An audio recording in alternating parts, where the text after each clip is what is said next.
Hi, I'm George Markarus, founder of Wham Concepts, a design company based in Cape Town, driven by a passion to create unique and unconventional environments that bring people and their brands together. And I'm sitting with... I'm Brett Ferreira. I'm the franchise and marketing executive at Motors Aftermarket Parts. I have a huge passion for being consumer-centric and driving improvements and efficiencies. So for me, it's around finding new and innovative ways to satisfy our consumer base. And yeah, we will be sitting together just to start a conversation between two professionals within the retail industry about what we think and about the future of retail. So there's a lot of change planned and a lot of change seeing. Taking it to a South African context and being a retail executive, in your opinion, how ready are retail executives in South Africa to embrace retail of the future? Are we ready to think about the retail space differently? Are we ready to put up our hands and say we're going to take some risks and try some things?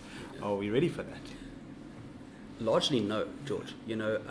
We see pockets of excellence, right? Yeah. So if you see what Pick n Pay and Checkers have done in the retail space recently, they've forged ahead in terms of creating a brand identity, providing the customers with far more than they ever imagined, right? Yes. So we've got Checkers who've developed, or they want to develop 60 new, we can't even call them concept stores, it's a new era store, right? Where they're providing a whole new experience to their customers, and Pick n Pay is following suit, right? Yeah. And they're leading the charge. To a certain extent, retailers, especially in our economic environment, are reticent to make those changes. Yeah. Okay. So I always say that you need to be working in a space of innovation where people have cash, courage, and capability. Yeah. Okay. Those three C's.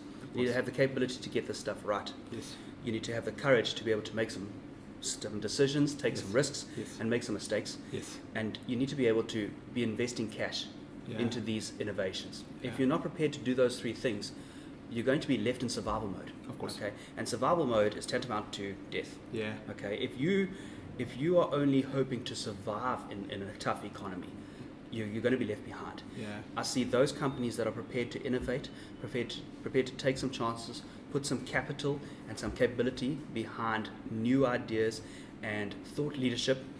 Those are the ones that are going to succeed. The others are going to fall by the wayside. Yeah, I completely agree. I think the South African context at the moment does force people, not necessarily force them, but makes people want to kind of hide in their shell and just kind of get going and let's see where we can go. And that's fair.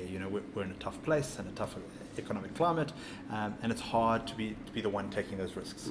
But I want to completely agree with you. And I think the landscape is changing so fast and so quickly globally that as South Africans, if we're not willing to kind of take those risks and willing to make a couple mistakes here and there and find the right partners that are capable to support us and move us through these things and take the cash capitals that we've got and be able to inject them into some changes when the economy turns, which it will, economies change, when it turns, we will be left behind. And that's the message that I would like to push out to all retailers, is just take that courage.